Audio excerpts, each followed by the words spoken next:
Good evening. Hello and welcome. You're with the news today, your primetime destination news. Newsmakers talking points. The big talking point is Mission 2024, the battle of narratives. Prime Minister speaks of Viksit Bharat. Rahul Gandhi speaks of Berozgaar Bharat. Which is that narrative that is capturing the imagination? Viksit Bharat or Berozgaar Bharat? We'll ask all the big questions tonight. But first, as always, it's time for the 9 headlines at 9. Narendra Modi versus India bloc over the Modi Ka Parivar war cry now intensifies. Prime Minister says Parivar parties looted the nation. India bloc retorts with an Adani taunt. Calls BJP the real champions of crony capitalism. Says Adani is part of the Modi Parivar. DMKNPA Raja embarrasses the India bloc. Says BJP's Lord Ram is disgusting. BJP calls Raja's remark hate speech even as the Congress distances itself from the former DMK minister. Justice Abhijit Ganguly of the Kolkata High Court stirs a controversy after he resigns and says he's joining the BJP and may contest Lok Sabha polls. Trinamool Congress alleges it's a quid pro quo for judgments he's passed against the government there. The Sandesh Kali showdown intensifies. CBI formally takes over the probe into the assault of ED officials by Sheikh Shah Jahan's team. His properties are attached. Trinamool Congress moves the Supreme Court against the Calcutta High Court order. Karnataka Home Minister Parmeshwaram confirms pro-Pakistan slogans were raised inside the state assembly. BJP claims terrorists have a free run in the state. Bengaluru now battles an acute water shortage. Residents send out SOS. Government takes over water tankers. CM Siddaramaiah, DK Shivkumar also bear the water crunch brunt.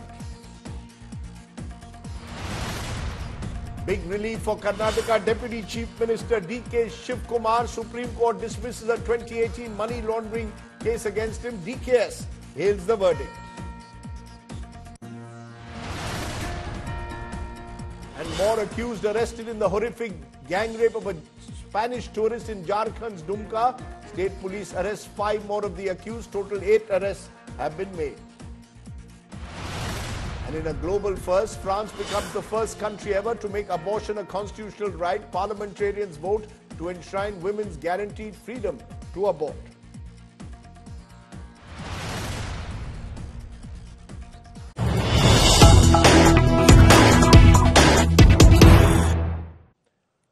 But to the story that's breaking at this moment, and India Today exclusive. India Today has learned that the One Nation, One Poll Law Commission report has now been finalized. This, remember, at a time when an entire committee has been appointed by the Narendra Modi government to look at the possibility of going ahead with the One Nation, One Poll at some time in the future.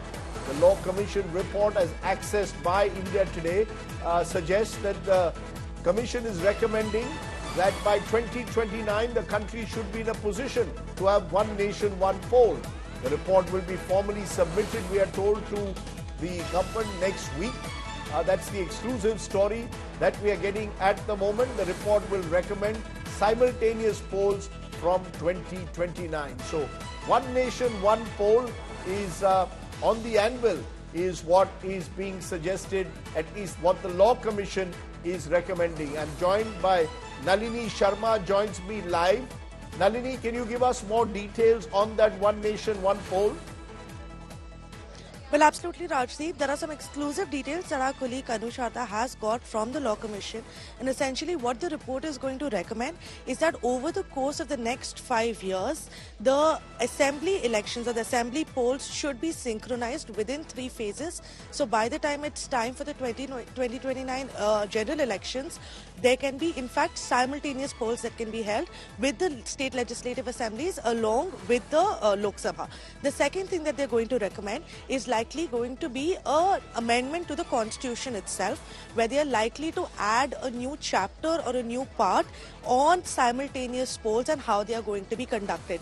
There is also going to be a recommendation of what happens in case the government in a particular state falls when simultaneous elections are happening, and for that the Law Commission is likely to propose the concept of a unity government, which means that if the government in a state falls, then parties, representatives of different parties together can come and form a unity government until the time the next elections can be held. All of these are of course only going to be recommendations that are going to be made by the Law Commission.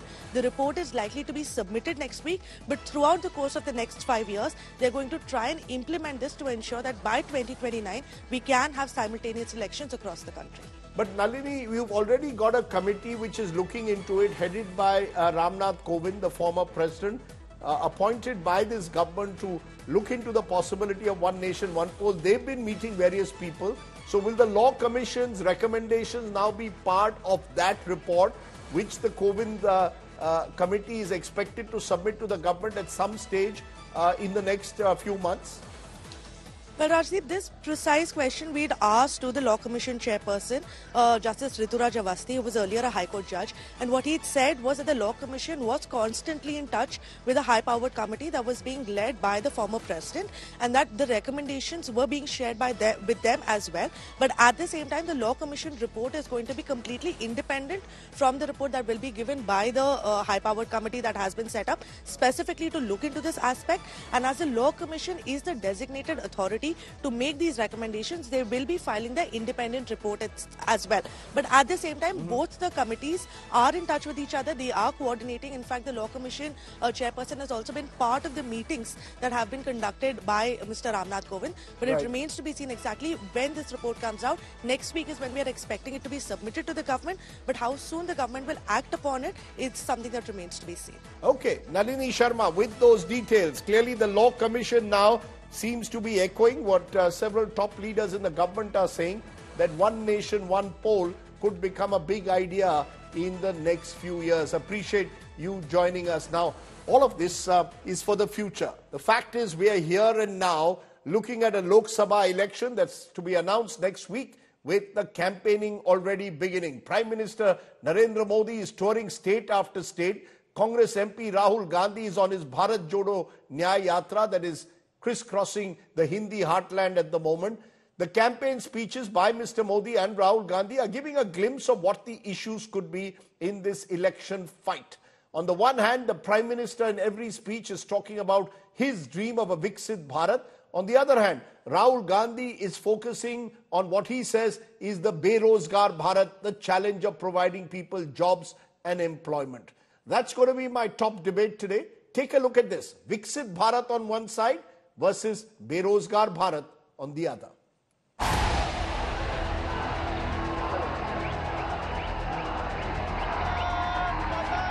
Prime Minister Narendra Modi is on a nationwide whirlwind tour, announcing a slew of development projects ahead of declaration of elections. At party rallies that follow the official events, Prime Minister Modi makes his pitch for 2024.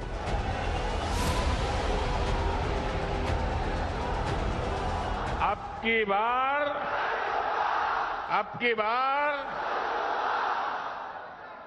400 पार का संकल्प.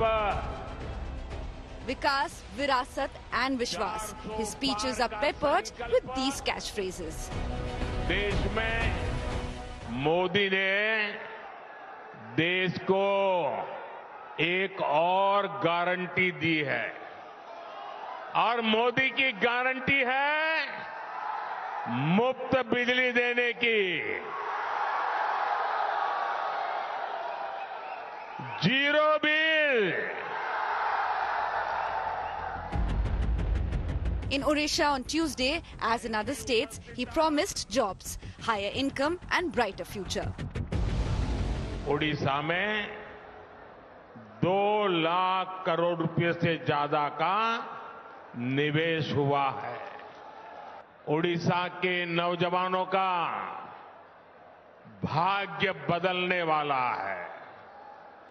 ये कांग्रेस सरकार भर्तियों में भी घोटाला कर दे, वो देश के नौजवानों को कैसे नौकरी देती। Jobs is what Modi's principal challenger Rahul Gandhi is also promising. Resuming his Bharat Jodo Nyaya Yatra in Madhya Pradesh, the Congress MP highlighted frequent paper leaks, a sore subject for youths across the Hindi heartland. Exam का समय आता है,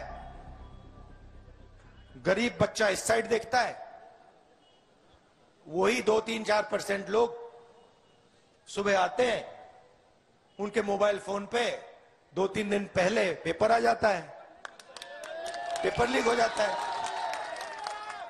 आप लोग तैयारी करते हो पूरी सिलेबस की, वो तैयारी करते हैं 5 सवालों की। Caste census, rising unemployment, Agniveer, all find mention in Rahul's speeches that are made to look like casual interactions.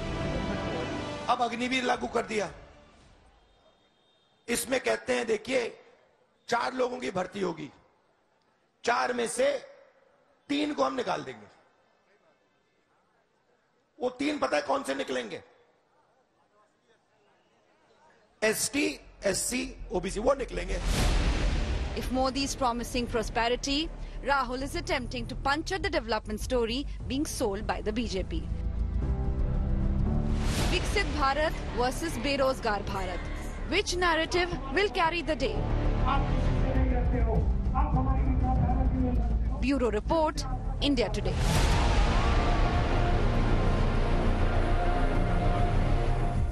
So let's put that question to our panelists today. What is the main narrative of 2024? Is it a Viksit Bharat dream or a Berozgaar Bharat alternative? Is the glass half full or is it half empty? Will 2024 be fought on a Vikas agenda by both parties, main parties? Those are some of the questions that I will raise. Joining me now is Rahul Verma. He's Fellow Center for Policy Research. He tracks political trends very closely. Syed Zafar Islam is Senior BJP spokesperson, former MP. Supriya Srinath heads the Congress social media team and is their national spokesperson. And also joining us is Prosenjit Bose, once with the left, an economist who tracks figures very closely. Appreciate all of you joining us on the show tonight. I want to come to you, Supriya Srinath, at the moment, because the Congress has often claimed that its agenda is being obscured by the Prime Minister's Viksit Bharat agenda. Now you tell me, I'm posing the question straight to you. Viksit Bharat, the Prime Minister is saying 2047, how to make India an advanced economy, versus Rahul Gandhi, who says Berozgari is the problem. India is a Berozgaar Bharat. Which is the agenda that defines India in 2024? A positive agenda or an agenda which says the glass is half empty?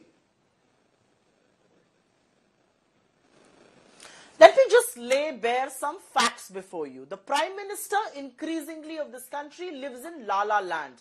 The Prime Minister at his official residence is surrounded by peacocks. He's not hearing the plight of people, and which is why you hear the Prime Minister talk about issues that are completely disconnected as far as the people of this country are concerned. The Prime Minister wants to speak about Viksit Bharat. Let's speak about Viksit Bharat. But he cannot be shifting goalposts. The Prime Minister and his party are increasingly a bunch of surgeons, a bunch of doctors who don't even want to first accept and acknowledge a problem.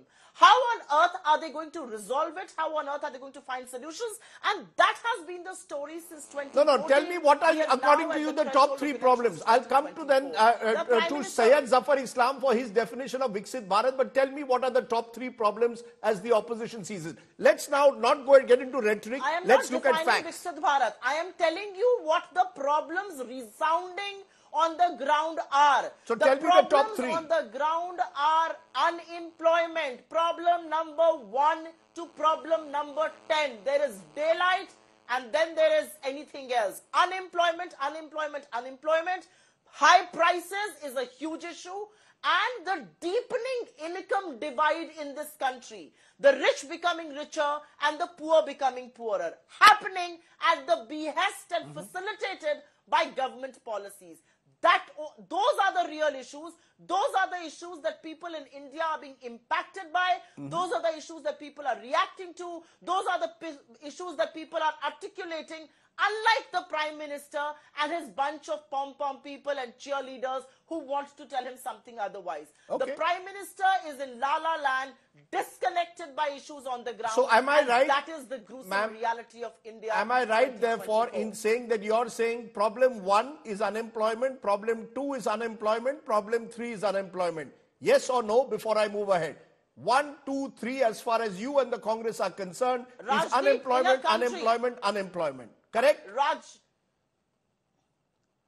without a doubt, Okay. in a country where 60% of your population is below 35, what is? It's a ticking time bomb. It is not a problem. Unemployment is India's ticking time bomb that Narendra Modi has completely refused to acknowledge. Okay, that's the reality. Okay, you made your point. Now I want to turn to Zafar Islam, because the Prime Minister in every speech is speaking, on the other hand, of a Viksit Bharat. You've had a Viksit Bharat Yatra that's been going through the country. You now tell us, what are the 3 elements that you see are crucial to your idea of a Viksit Bharat? Why do you, what is your dream of a Viksit Bharat? Tell me 1, 2, 3.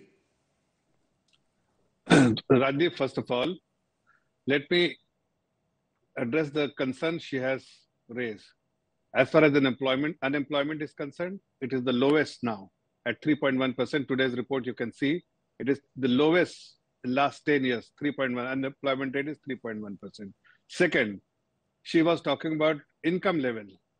You must also refer to the report which few days ago, which has been released by the government. Not the full report, this snapshot of the report, the summary of the report, the consumption expenditure survey report.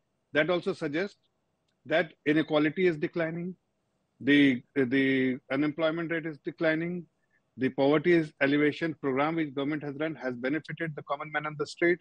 So everything is positive, but whatever they say doesn't resonate with the common man. No, but can you tell me, sir, what are the three elements of a Viksit Bharat? What are the 3, according to you, what are the 3 reasons why India is moving towards being a Viksit Bharat? I want the top 3.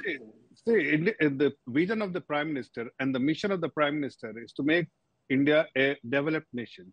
It cannot happen overnight. That's why he has set a target of 2047, because a lot of more has to go. In some respect, in some space area, we are definitely Viksit Bharat ahead of many developed countries, like software development, like in some areas, we are definitely in every form, every way, we can be seen as a Viksit Bharat, but there are many more things to do. The per capita income has to increase. It is $2,300 or $2,500 per capita income needs to be improved. And that is something the government has taken initiative. And it is this Prime Minister who has the political will, has the ability to take bold decisions. And in Modi 3.0, you will see many more important legislation will come. So can I ask you once again, what are 1, 2, 3? She said 1, 2, 3 for her of a Berozgaar Bharat are unemployment. What is 1, 2, 3 for you of a Viksit Bharat? 3 things that you believe the Modi government has done to take India in the direction of a Viksit Bharat. See, every man in the country, in a Viksit Bharat, a developed nation, what you compare with a developed nation, every man in the country, every citizen of the country must feel that they have enough disposable income. That's one. Definitely, that is our agenda. Second, the quality of life, the ease of living must improve, and the convenience of living, like a developed nation has, be. Number 3, that the Viksit Bharat, in our ambition, one of the ambition of the Prime Minister is that we should be strong in every possible way, that the world should look at us as a strong nation, like they are looking at us, but we should be strong in every sphere of life. Okay, I've heard you. You've given your 3 planks of it. No, 1 minute, ma'am. I'll come to each of you. We've got 4 panelists. I will give each of you equal time. Prasenjit Bose, you've been seen as among those who sees the glass as half empty. When I read your pieces, you believe that the unemployment crisis is very serious. You believe that there are serious crises in terms of inequalities. You just heard the 2 politicians giving their alternative views. One half full, one half empty. Is the truth somewhere in between?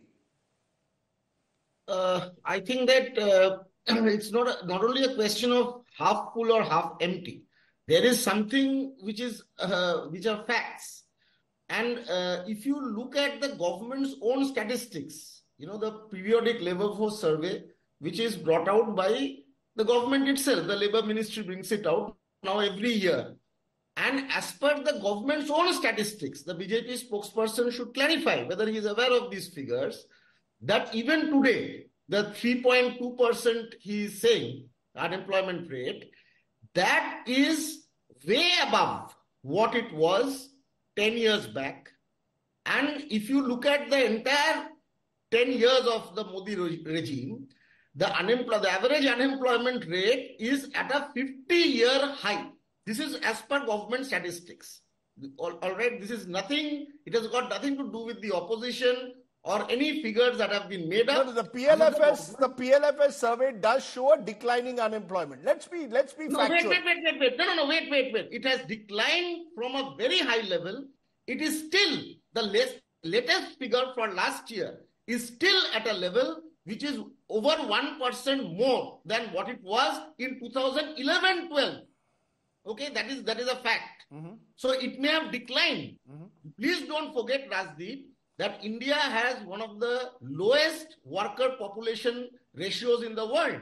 Only, within our population, only around 41% of the. Okay, we'll go back to Prasenjit Bose, whose line has got cut, but you take over, Rahul Verma, because I want to look at the politics of this. You're hearing the Prime Minister go across the country on this whistle-stop tour, speaking of his dream of a Viksit Bharat. Of course, he attacks the opposition on Parivarvad and other issues, but the core of his appeal is, I am going to give you a dream of a stronger, stable Bharat. On the other hand, Rahul Gandhi on his Nyay Yatra is going along, raising issues like paper leaks, saying that people are unemployed, saying that OBCs and Dalits and Adivasis are losing out. So you have two clear narratives emerging. How do you see this playing out politically? Thank you, Rajdeep. Let me make 2 points. The first one, this two narrative was also present in the Mood of the Nation survey, which India Today showed a month ago.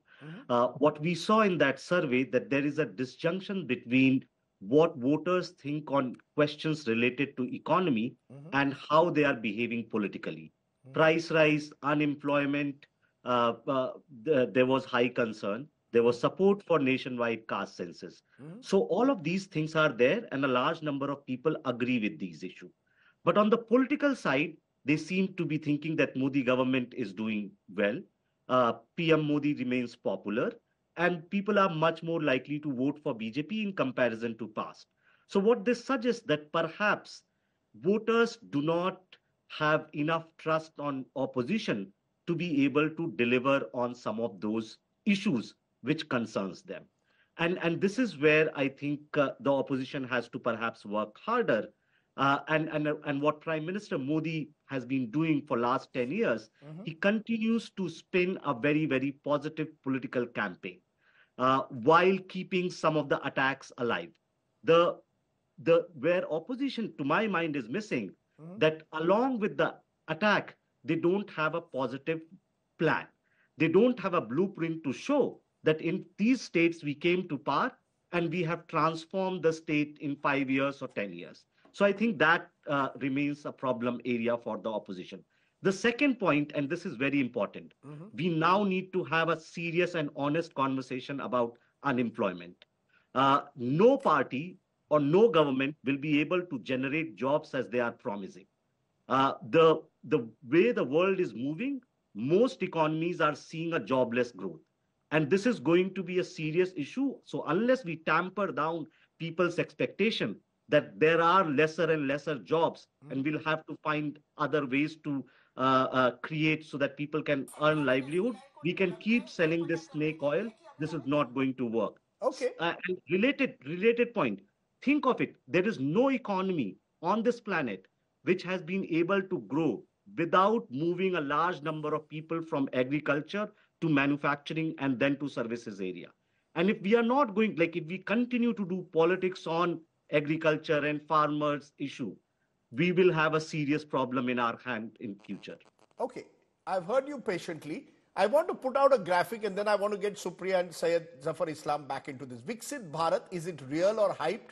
or are we in a Berozgaar Bharat? Now, the optimist view is extreme poverty is down from 12.2% in 2011-12 to 2% in 2022-23. I'm quoting a survey of Surjit Bhalla and Karan Bhasin economists. The skeptic view is children who have not eaten anything from a 24-hour period is 19.3%, according to an NFHA survey in 2019-21, among the worst in the world. Optimist view, unemployment rate down to 3.1% in 2023 as per the periodic labor force survey. The skeptic view is 42.3% unemployed among graduates under 25 years, according to the State of Working India 2023 survey by the Azim Premji University. Optimist view, Q3 growth, just the numbers that came in last week, 8.4%. The skeptic view, the gap between GDP or the GVA, gross value asset, in Q3 is 190 basis points, which is at a 10-year high. Private consumption in particular has not increased. Now, Supriya Shrinet, we can all cherry pick numbers, but you heard Rahul Verma make an important point. Rahul Gandhi is going around the country saying paper leaks are a problem, joblessness is a problem. But look at your own government. Some of the most, the clear-cut cases of paper leaks took place in Congress-ruled Rajasthan.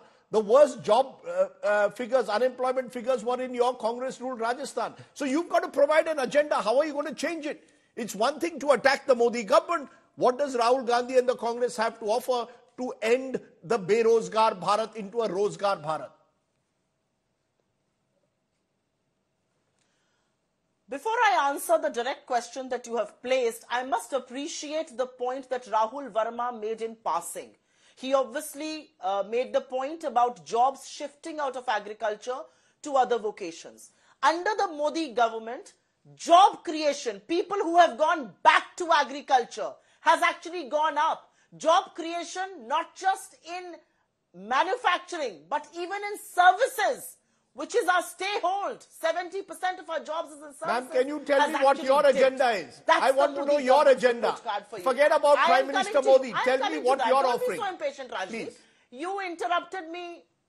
Rajdeep, you interrupted me in my first question. You are interrupting me again. Have some patience. You've called me on the show. Yeah, I'm obviously here to talk about my agenda. Sure. Why would I waste my time talking about Mr. Modi's La-La land and the schizophrenic view that the BJP has? It's quite simple.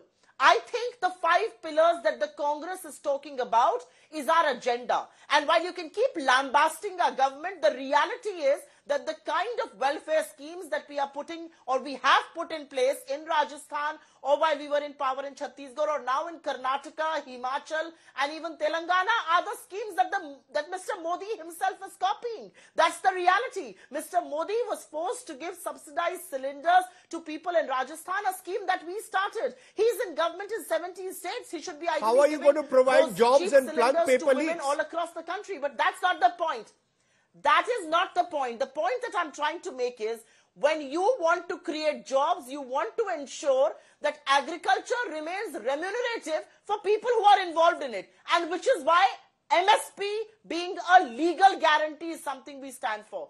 Tomorrow morning, and let me tell you, tomorrow is going to be a mega day, because tomorrow we are announcing absolutely path-breaking announcement as far as job creation is concerned. It's quite simple. It's not rocket science, Rajdeep. You will hear it. No, tell us what it is. When you've got tell us what it is. Government jobs vacant across the country, why will I tell you what it is? Come on. Supriya Shrinet, I'm giving you a platform to announce. You see, the Congress keeps saying, ma'am, the Congress keeps saying that television does not air your point. I am asking you, give us your central theme. Give us what is the central theme that you're giving for jobs. Please tell us. You don't have to give the details. You've been a journalist, Rajdeep. Ma'am, you give us the details, na?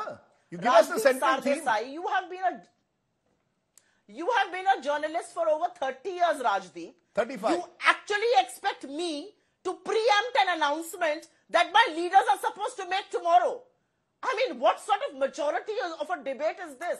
There is something that is going to be announced tomorrow. We must wait and watch, because that is going to set India on the course of employment. I will only tell you the priority areas. The priority areas are the 30 lakh government jobs that lie vacant. The priority areas are paper leak. It's very rich of you to name Rajasthan, but the 50 lakh people who appeared for the police constable exam in UP just last month, The paper leak happened, the paper has been cancelled, and now they will wait for another 7 years perhaps for the exams to happen like they did this time. There is no law in place, and that's what we are really talking about. We are talking about making it remunerative to do agriculture. We are talking about giving a push to services. You will see very, very specific announcements. But I'm quite embarrassed that you've said enough. Speak ahead of both Rahul Gandhi and and the Okay, president. you don't want to preempt. I want to say one thing. I want to say one thing. Very Rajdeep, quickly, ma'am. And that no. Rajdeep, I will not be preempt. fair to It's me not about also. wanting to. I will not preempt.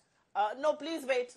Please wait. I'm talking. Ma'am, make your point I hopefully quickly. interrupt you as much as he interrupted me. From UP TET to ROARO to UPSSC to the NEET undergraduate to the UP board exams, there are plethora of exams that have leaked.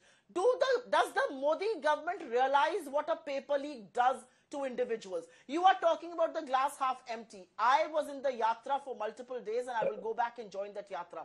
The palpable anger and the palpable mistrust that the youth of this country have against the Modi government is going to sweep the floor. Okay, you've made your point, ma'am. I've listened to you patiently. The fact is, paper leaks, there have been 40 paper leaks across 15 states in the last 5 years. And these are figures up to February of last year. It happened in Congress-ruled Rajasthan as well. Paper leaks is a serious crisis that every government has to battle. Rajasthan made a rule against paper leaks. No, that's okay. The BJP has also now made a national law on paper leaks. The BJP has also made a national law. You all have to offer me solutions, ma'am. You all have to offer me solutions. I asked you, Zafar Islam, just as I asked her, do you believe that the Prime Minister, when he speaks of a Viksit Bharat, should also be telling us what is his plan to provide employment over the next 10 years? As Rahul Verma says on the show, it's a far more serious problem than just to reduce it to a slogan. You have to give us what is, in the next 10 years, how will the Prime Minister ensure that more and more Indians get employment and gainful employment? Rajdeep, there are two things. I will make few points. Allow me to make those points first. First of all, we are only in the last 10 years. People who are claiming that we will give n number of jobs, and people below the 30, our country has 65% or 55% population below the age of 35. I think they were 25 when we were not in the government. Did they provide any job to them? None. So they are just claiming, even 2000, somebody was talking about that the unemployment rate in 2011 was 2%, less than 1% what the current number is. I think that when Sir, tell me what you're going to do. Sir, forget about Congress. You are in power. Mr. Zafar Islam, you are in power. The Prime Minister says Viksit Bharat. Give me specifics. You have given enough time for her to speak. I will give you also. First, let me revert, and then I will come to those points. Somebody was claiming that the unemployment rate in 2011 was 2%. I think they must go and refer those numbers. I think it was beyond much more than that. It was around 8.17%. Third thing, which is very important, they have only made this kind of statement to sensationalize those kind of statement and announcement. Nothing has impacted because they have lost the confidence and the trust of the people. Because last year, last time you remember, just before the general election, 2019, they came with some scheme. Finally, they had to withdraw because there was no receptiveness as far as people of India is concerned. While, let me now respond to your question. As far as Bharatiya Janata Party and India government is concerned, under the leadership of the Honorable Prime Minister, last 1.5 years, he is spending time that in Modi 3.0, what announcement do we made to make India a Viksit Bharat, where job creation for both blue collar, white collar jobs will be created, enough number of jobs. It cannot, as somebody said, that government cannot provide. Sir, you've not even filled the existing government jobs. Ma'am, Supriya ji, he did not intervene with you. We are sick of the No, ma'am, he did not intervene with you. Please. People are sick of your party. People are sick of you. People are sick of you. Give me your two big ideas. Give me two big ideas, sir. Supriya Srinet's voice down. Two big ideas for more jobs. Give me two big ideas, sir. Two big ideas. Why people don't like Congress spokesperson? Because they interrupt unnecessarily. I heard patiently. Whatever she had to speak, I heard patiently. Sir, I'm asking you two big ideas. So she should learn that basic decency. Sir, let's not get into well, personal. We're wasting time. No, Two I'm big not ideas. personal. Did I interrupt? Sir, I have already pulled her up. That- I'm asking you. Two big ideas. I'm telling you, a developed nation should prioritize and will have all the basic amenities plus all the ease of living. What is required for a common man will have. We have been focusing this in last 10 years. This is evident from the fact that we have provided shelter, we have provided electricity, we have provided a gas connection, we have provided many things. And we will continue Sir, to you are provide. also providing 80 crore Indians free ration. Clearly, therefore, but for all the talk of Viksit Bharat, no country which claims to be Viksit will be providing 80 crore people free ration. Clearly, there is a problem at the bottom of the pyramid. Why not accept that? I think, Rajdeep, you should understand that all the developed nations provide too many things to their citizens. If the poorer or marginalized section of the society, or even the middle class of the society, if they are getting something from the government, what is wrong with it? They have the right to get all the they have the right. They have the right, but clearly people are hurting. Is not meant for, sir, my point is, just as the Congress seems to believe everything is terrible, you seem to believe everything is milk and honey. The truth of the matter is there are people who are hurting. There are small, medium enterprises who have suffered. Why not accept that? But Rajdeep, if the situation is not congenial enough for Bharatiya Janata Party, we wouldn't have claimed that we will get 400 seats for NDA. Sir, forget politics, sir. Forget whether people politics. vote for you. It is not politics.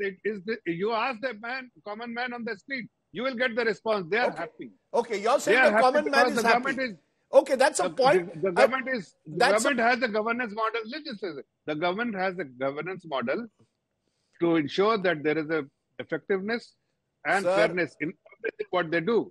And that is why everybody has been benefited, and there's a big list of beneficiaries. Even this you made your point, sir. I've listened to you patiently. I've listened to you patiently. However, I still come back to it. Rahul Verma, in that same Mood of the Nation poll, showed 71% of the people said unemployment was serious or somewhat serious. And yet, many of them said they will still vote for the Modi government. Does it boil down to trust? That people trust the Modi government? It seems like perhaps one, they trust Modi more over the opposition leadership. That is definitely there, unless otherwise we would have seen a very different kind of poll numbers politically. Second, I think, the macroeconomic fundamentals are in place. I think what we are doing is making these tall claims about employment, about structural changes in the economy, without understanding that this is going to be a very, very slow and long process. And there are all signs present that India is going to be trapped into what is known as middle income trap. We are not basically investing heavily in education, in creating the kind of human resource and skill that makes a country from a low income country to a middle income country to a high income country. Right. Unless you invest in education and health, those things are not happening, and they're not happening for last not 5 or 10 years. They have not been happening since independence. Over last 70 years, like since 1971, if you put just employment data or government employees, it has been just going down. And so these are structural problems, our economy. And we are only focusing on political regimes rather than the structural problems of the economy. I take your point. And unfortunately, we're not even debating them as we reach out to the 2024 election. That's what we want to do here on the news today. On the news today, these are the issues we will take up day after day. We will look at paper leaks. Who has a better idea for it? Who has a better idea for unemployment? And I want specifics, hopefully, from Supriya Srinath and Syed Zafar Islam in the days and weeks ahead when we look at those issues like job creation. I appreciate my guests joining me on the show tonight. I also want to move on because I have some breaking news that's coming in. The CBI has taken over the Sandesh Kali probe. That's the big breaking news that's coming in at the moment. The CBI will now probe the assault on the Enforcement Directorate team in Bengal in January this year. Sources saying the CBI has filed an FIR on that ED assault. The Trinamool Congress has now moved the Supreme Court against the High Court order on the CBI probe.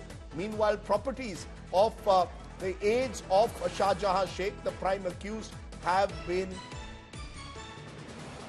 taken over by the government. They've been attached. Shrishti Oza joins us at the moment. Shrishti, the West Bengal government is now going to the Supreme Court. What more can you tell us at the moment? Does the CBI now take over the probe right away, or do they have to wait for instructions from the Supreme Court? Well, Rajdeep, as we know, the Calcutta High Court had today transferred the investigation in the case related to an attack on the enforcement directorate officials in Sandesh Khali. The case has been transferred to the CBI, and not just that, the Calcutta High Court also directed the state government to give the custody of the main accused Sheikh Shahjahan also to the CBI. Now, this was an order that came in today morning, and hours later, the West Bengal government approached the Supreme Court, mentioned the matter seeking an urgent listing, obviously for an obvious reason that the Calcutta High Court had clearly stated that its order needs to be implemented by 4:30 p.m. Today itself, and the CBI needs to take over the case by 4:30 today itself. So, considering the direction, the West Bengal government moved the Supreme Court today, mentioned the matter, tried to also seek an urgent listing. However, the Supreme Court did not grant any relief as of today. The court clearly asked the state to approach the Registrar General, make a request for urgent listing, and then see whether or not the matter is listed. So, sources close to the state's legal team have told us that since the matter was not listed today, despite them mentioning it before the registry, they will be mentioning the case again tomorrow before the top court and try to make sure that the matter is heard tomorrow. Right. As of now, the CBI, what we know is that the CBI has already taken over the case. They have done that in pursuance of the High Court's order, because the High Court clearly directed them to do so, and the Supreme Court as of now has not admitted the matter. The matter is now not yet being heard. So technically now Shahjahan's case, Sheikh's case, is under CBI supervision, pending of course what the Supreme Court decides at the moment. But as of now, the CBI takes over that case. Shrishti Oza for joining me. Thank you very much. Now, staying with West Bengal, Calcutta High Court Judge Justice Abhijit Ganguly submitted his resignation today and said straight away he's taking the political plunge. He's likely to contest the upcoming Lok Sabha polls. This has led to questions whether a constitutional authority can, without any cooling off period, immediately join a political party. Justice Ganguly says he's going to fight the TMC, which he called a party of corruption. The TMC hit back saying Justice Ganguly is involved in a quid pro quo with the BJP. Sir, what prompted you to decide to quit and go to another field? Because I have felt that my job is complete here in this institution, that is High Court, and therefore I should go to some other field, as I have felt that there are a lot of helpless people who are outside the court premises. I should stand beside them. Let me ask you one thing. Is there any kind of rule book that you quit this judiciary profession and jump into politics? Is there any kind of bar or something like that? If I join politics, then the question will come. I have not decided as yet. There is a buzz going on that you are joining politics and probably you are joining BJP. What is the reality of this buzz? I do not know. The persons who are spreading such words, they can say. I cannot say.